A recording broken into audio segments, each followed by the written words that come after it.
Bonsoir et bienvenue de la salle de rédaction de la SBC. SBC House, le nouveau bâtiment que la République de Chine a offert aux Seychelles comme cadeau et qui est toujours en construction à Unionville, devrait être achevé d'ici la fin de cette année. C'est l'ambassadrice de Chine auprès des Seychelles, Guo Wei, et le président du conseil d'administration de la SBC, Gérard Lafortune, qui ont fait cette déclaration ce matin à la suite d'une visite que le président Wavelam Callawon a effectuée à SBC House.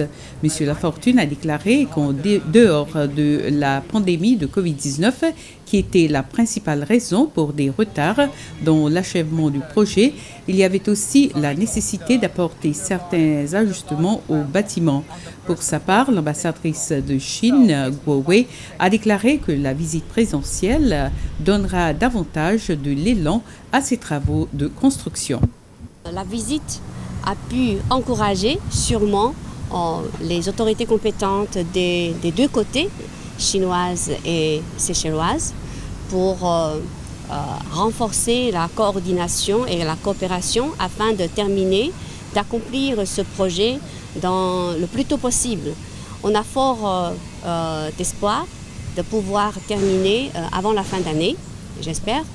La compagnie chinoise Hunan 6 numéro 6 a surmonté beaucoup de difficultés causées par le Covid-19, ainsi que les conditions du terrain assez compliquées.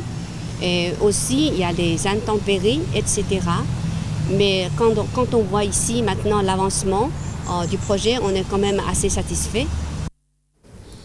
Une clinique privée et une banque sont quelques-unes des services qui seront situés dans le nouveau bâtiment J.K. Parkou à Providence.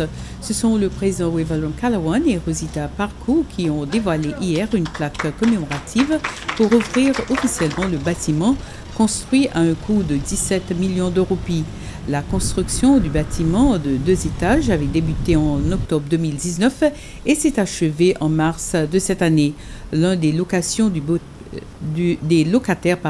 bâtiment, le Dr Miodrag Todorovic, se dit satisfait des installations au sein de cet immeuble.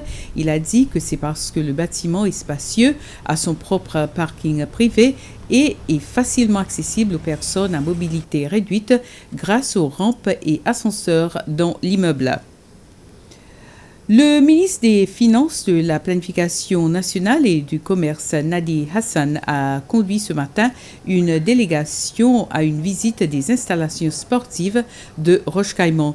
Le ministre a visité Stade Limité, le dojo où se déroulent les matchs de tennis de table, la piscine, le terrain de tennis et aussi Palais des Sports.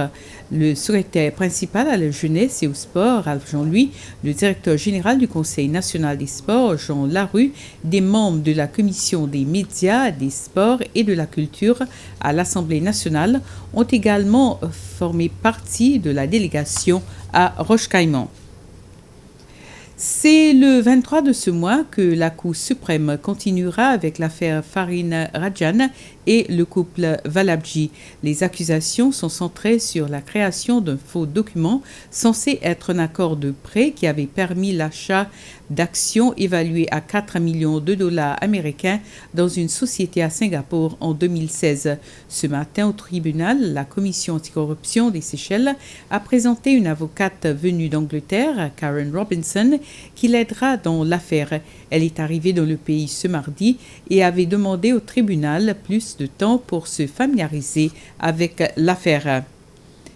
Également au tribunal aujourd'hui, les 2 accusés du meurtre d'Hubert Moté ont plaidé non coupables.